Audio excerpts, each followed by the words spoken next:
Hello there, this is Ariel Jacala, November Yankee 4 Golf, and in today's video I'm sharing with you the presentation I made to the Long Island CW Club on February 6th, 2021. The Long Island CW Club has a membership of 1,220 with presence in 50 states and 24 countries. And in this presentation I shared with them my experiences with Summits on the Air and sharing Summits on the Air with their membership.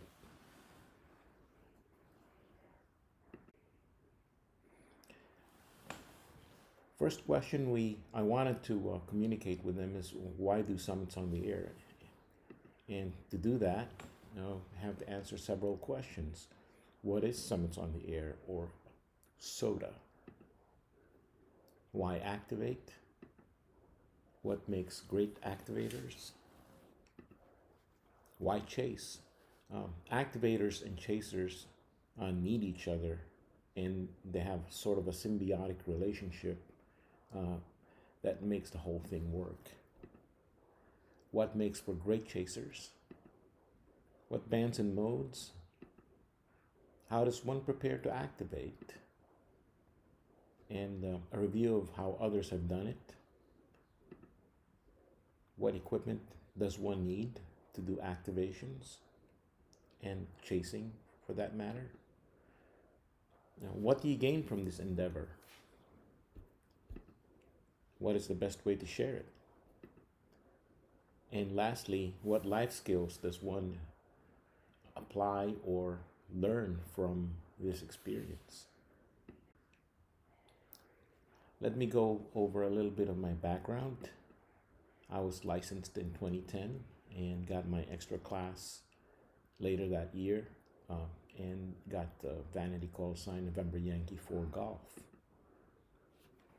I also acquired a Canadian call sign when I visited Prince Edward Island in 2015, and my examiner was top band legend Jeff Briggs, and I got to visit his station in Prince Edward Island, and it's one of the biggest stations in North America. I also come from a DXing background, and I'm very much into QRP and QRP DXing. I consider it much of a challenge to try to work distant entities using only 5 watts. In that visit to Prince Edward Island in 2015, we went there with the objective of participating in the ERU HF Championships. I was in the team of 4, and we got first place in the Maritime Division as a multi-single entry. Later on that month, in July 2015, I went on to do a solo expedition to St. Pierre and Miquelon. And following year, 2016, I entered the DX Marathon by CQ Magazine, and I missed 5th place by 1 QSO. And the following year, in 2017, I entered it again, this time with the objective of trying to do my best on 160 meters, and I placed 7th.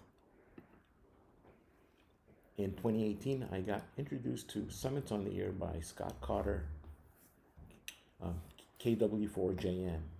He became a good friend and has been a frequent companion for me, and me for him ever since. And in 2019, I achieved Mountain Goat status, got 1,000 summit points, and to date now I have 141 activations and almost halfway to double goat, so about 1,400 something points. So what is SOTA is the first question. It's an activity that was conjured up in the United Kingdom back in 2002, and it's a very well structured and well organized organization, and it's got an all volunteer management team with no dues, so you can get your awards without necessarily paying anything. unless you want to get the certificate, for which there's a nominal fee. But to get credits for your mountain goat or shack sloth status, that can be done completely dues free. The core of the organization is the database of summits and activators and chasers, which logs all the activities of that takes place between activations and chasing. And there's also an excellent planning suite of planning tools called the SOTA mapping project, where you can document and share tracks that you use, GPS tracks that you use for your activations, and you can share it with people who are in the program. They have a summit database where people can record activation reports, and how to get to trailheads and the best ways. Some do it better than others, and in W4C, I happen to, my opinion is we do a very good job in general, and part of that is because our association manager has given us an example of how to do that. There are now 185 associations and presence in over 100 countries, and roughly 150,000 summits in the database, with about 8,300 activators and 8,800 chasers. And a good many of those chasers are also activators. And they've recorded, as of a few days ago, close to 359,000 activations. Second question, why activate? Why take your radio gear up into a mountaintop? And the answer lies in the challenge of reaching summits. And I quote here John Muir, the naturalist, who says, "The mountains are calling, mountains beckon, and I must go." And it is a lot of fun because it is an adventure. Each outing is an adventure on its own. And it's a healthy lifestyle. And you can become an ambassador for amateur radio and demonstrate it in public spaces. And you can experience the grandiose beauty of the mountains.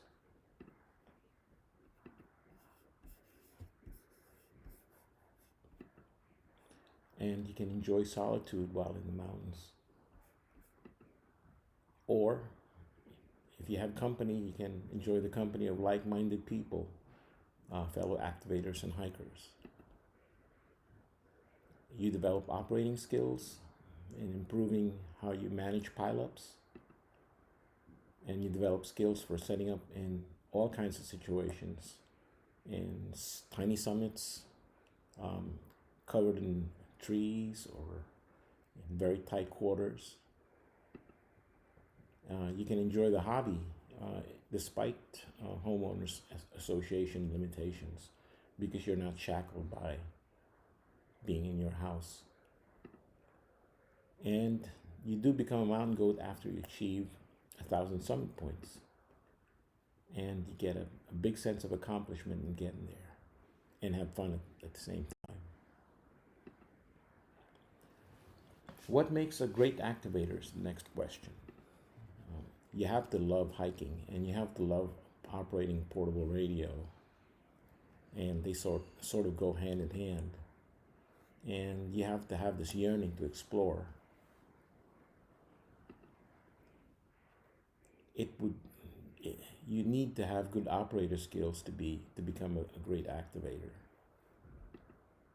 and you need to be able to share your experience and lessons, and how you achieve your summits, and provide others a way for them to follow you. And you need to be a good planner and be well prepared.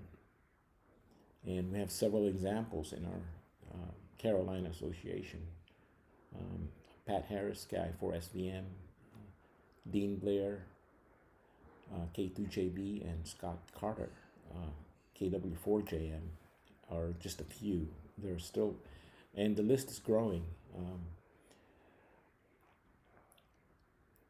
Tom Simpson just joined the ranks of Triple Goat not too long ago, W1PTS, and he's an example of tenacity and never giving up.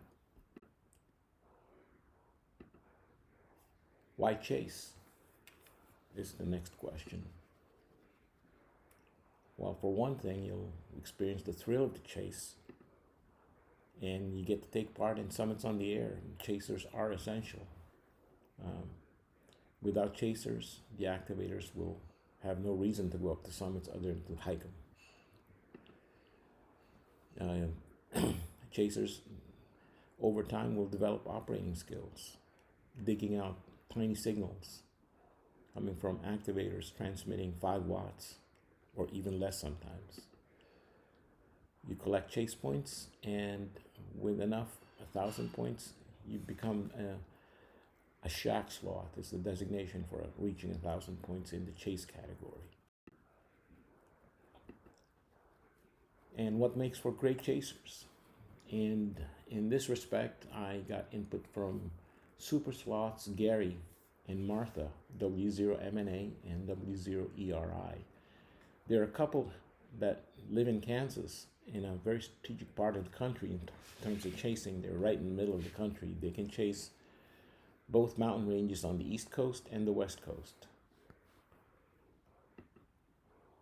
And Gary is now number 1 in the U.S. in terms of chase points, 166,000 points, and number 7 in the world. And his wife, Martha, is also way up there, number 12 in the world and number 1 YL, and the first YL to break the 100,000 barrier.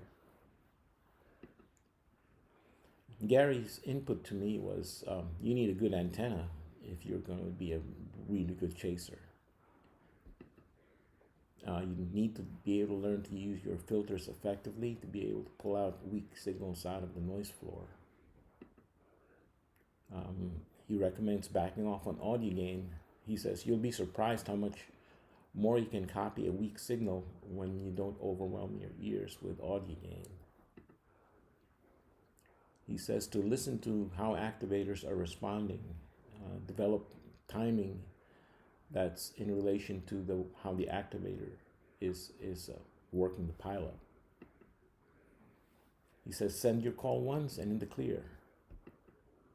Be patient, let the mob of callers thin out. And the listening part is a reoccurring theme. Each activator is different, and you need to adapt to his rhythm. Have fun chasing, but don't be rude.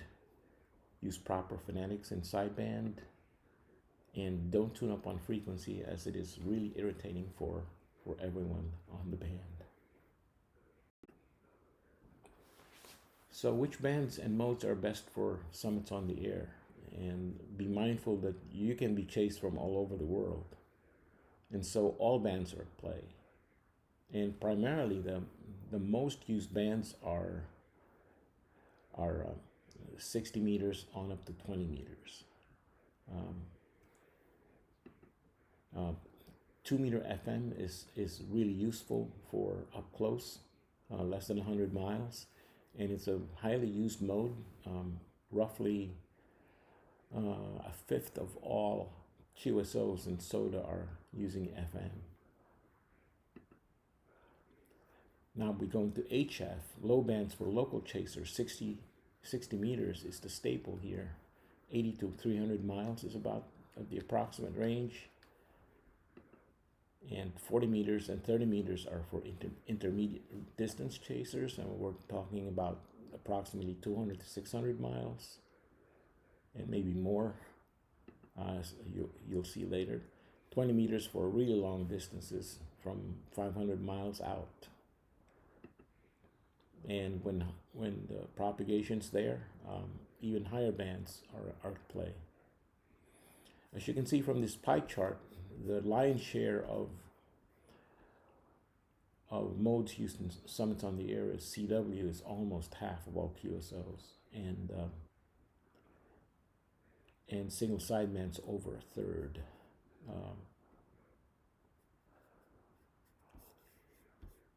There are some use of digital modes, but it's not really that much. It's in that little part of the pie there in the sliver, the white sliver is digital modes are in there. So let's look at band usage. This is FM, and I picked a day during which one of the activators in W4C had done an activation where he made 125 QSOs, and starting with 2 meters, he made quite a few going south from Train Mountain, Georgia towards Atlanta, and a couple northeast that ranges out to about 152 miles. And he made a lot of summit to summits using 2 meters, working fellow activators in the southern Appalachian mountains. Going on to 60 meters, we're now talking short range callers from 100 to 600 miles is the range that I was able to plot from this one activation. Going to 40 meters, the footprint expands to 850 miles, all the way out to New Hampshire. And on 30 meters, the footprint expands even further out to 1,600 miles. And there was a ground wave QSO made from Train Mountain to Little Bald Knob. That's only 9 miles on 30 meters, summit to summit. And 20 meters, you've expanded now to across the Atlantic and sometimes out to New Zealand and Australia. And this is all 125 QSOs, and this happens to be from Pat Harris, Sky4SVM from Train Mountain on December 29th, 2020, and 22 summit to summit QSOs that day. So how does one get to prepare to be an activator? And a lot has to do with planning. Planning is the key, and depending on what you plan to do, if it's a hard activation or a hard series of activations, maybe you're doing multiple summits in a day, then planning and timing is really everything. And developing a pre-activation checklist is essential. A written one is preferred, so to make sure you don't miss anything that needs to be in your pack, or whether battery needs to be charged, and that you have all your equipment that you need to carry with you. You need to develop navigation skills in the use of handheld GPSs, and downloading tracks and following tracks, and the ability to use a compass if technology fails too is a useful skill to have.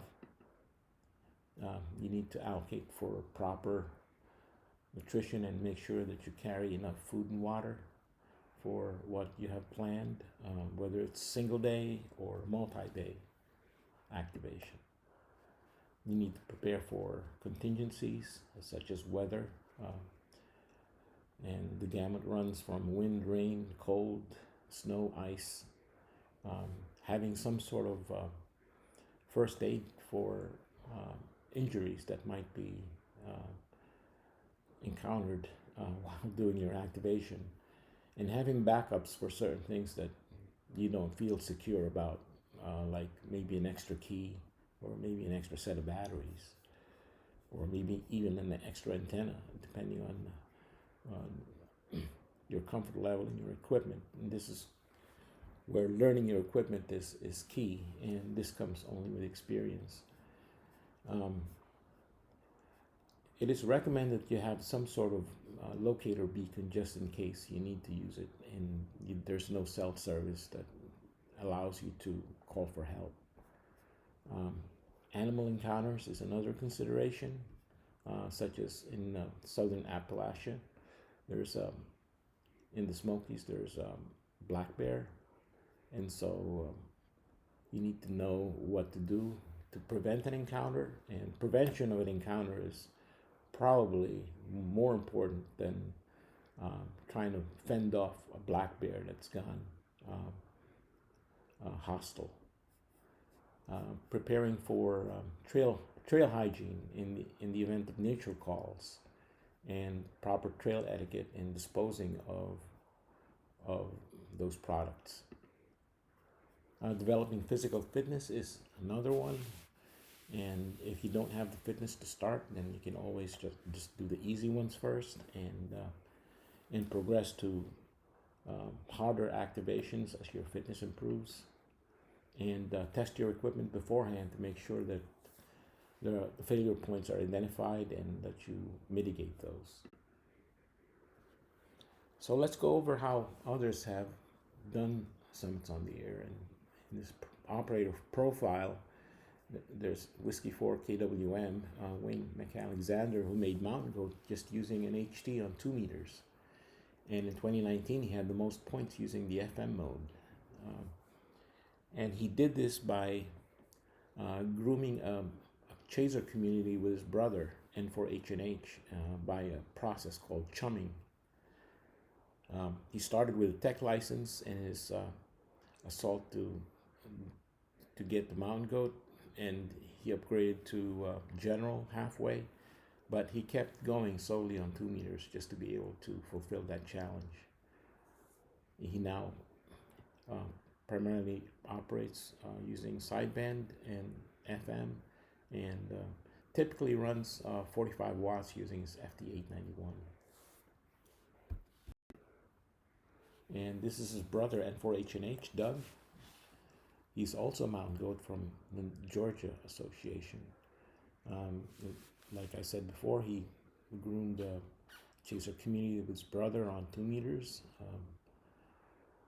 He's now also a QRP operator. He's got good skill set on all modes.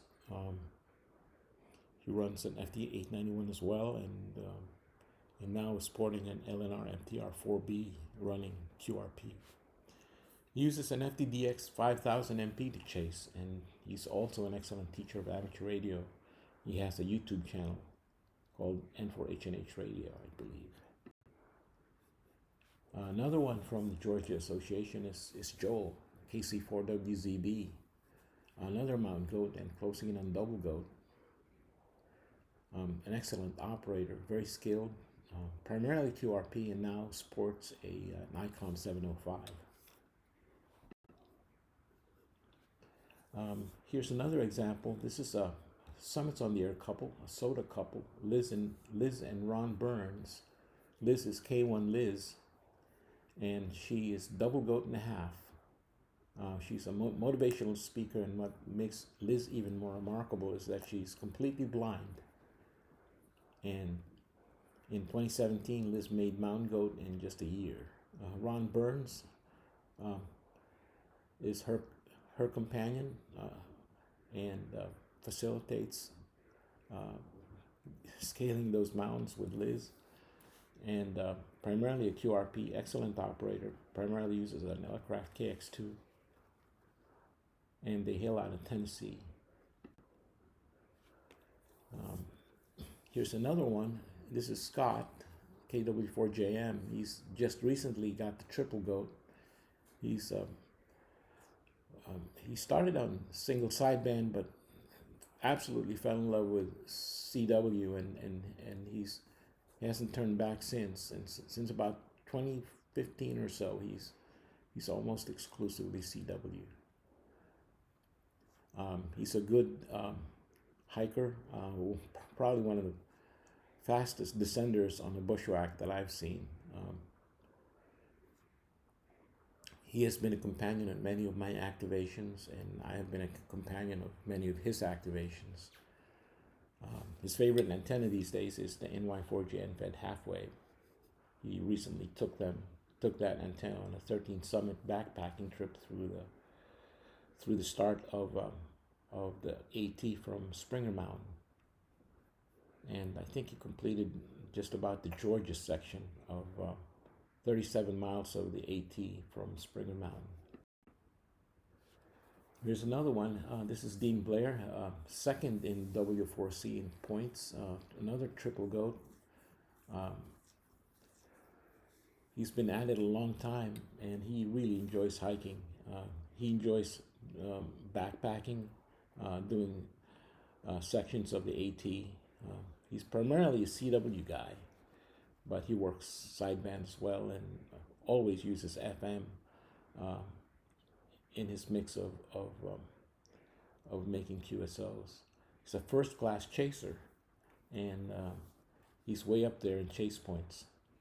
And his favorite antenna is the Mountaintopper NFED Z by LNR.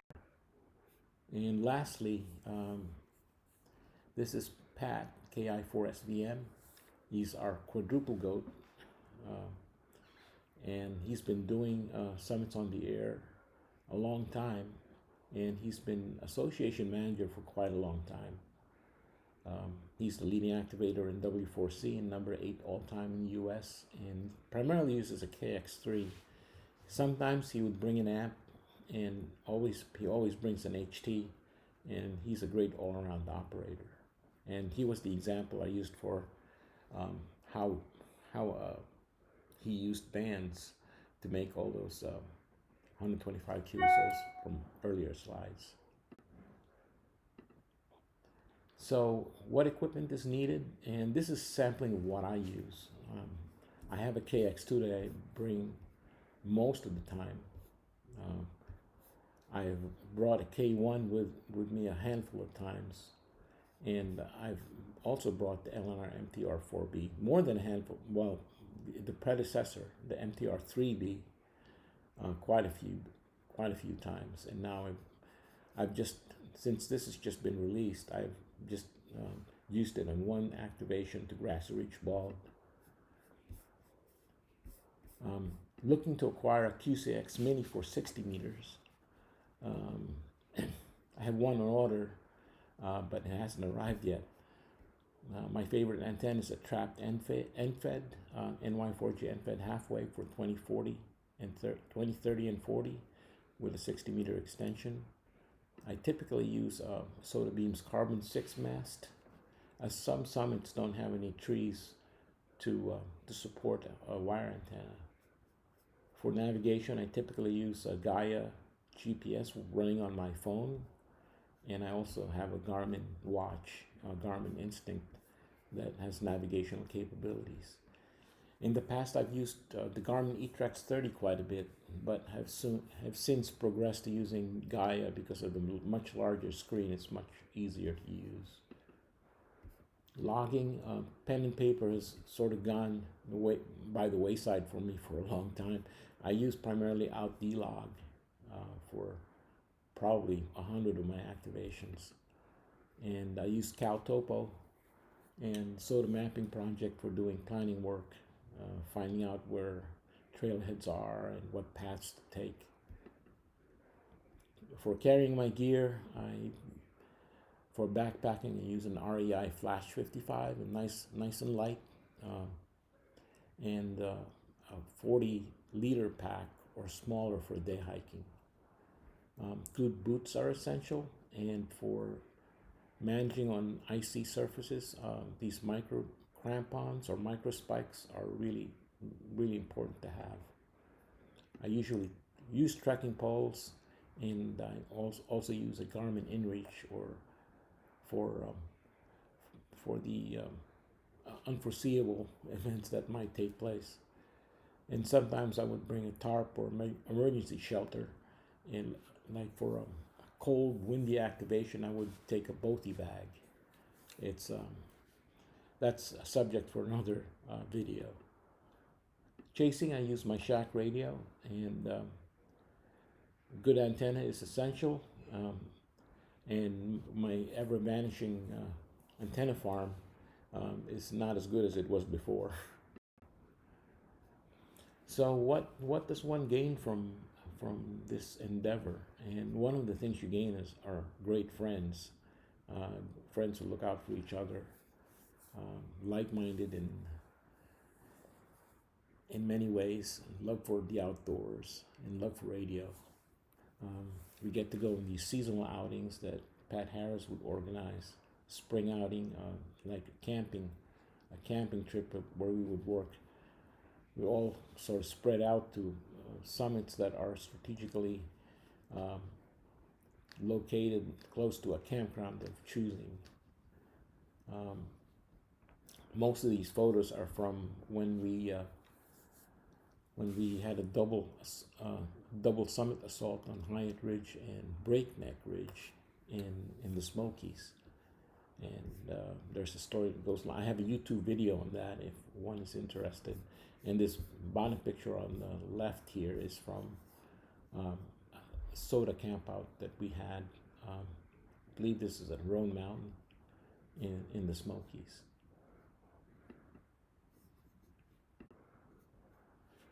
What else do you gain? Well, you gain great memories from these adventures. Some are just in memories in your mind, and if you're like me, who likes to capture these experiences on video, many of them are documented through my YouTube videos. And what's the best way to share summits on the air? And I think the best way is to take someone along, or to tag along with someone who wants to go on summit activation. In my case, since I document this, I can share it through my videos as well. Some of these videos are summer, going back.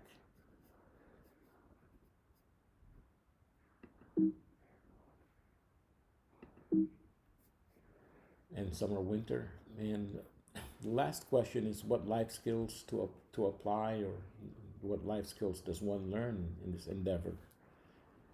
And I think the key is to set goals and be consistent. And you can accomplish great things one step at a time is probably the one takeaway from this endeavor. And I have a plug for my antenna building.